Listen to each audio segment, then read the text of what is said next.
जम्मू काश्मीर तीर्थकरूच्या बसवर दहशतवाद्यांनी केलेल्या गोळीबारात 10 भाविक भक्तांचा मृत्यू झाला. यामध्ये एका निष्पाप अल्पवयीन मुलाचा समावेश आहे.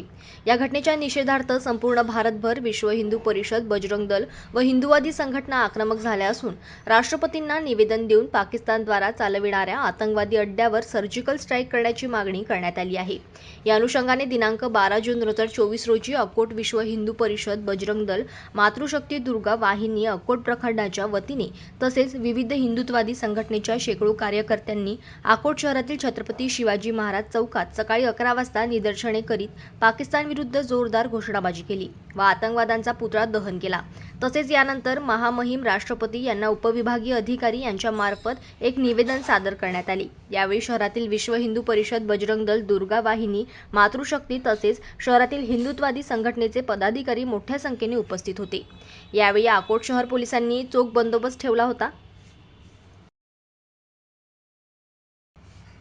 जनमत लाईव्ह न्यूजसाठी देवानंद खिरकर यांची रिपोर्ट.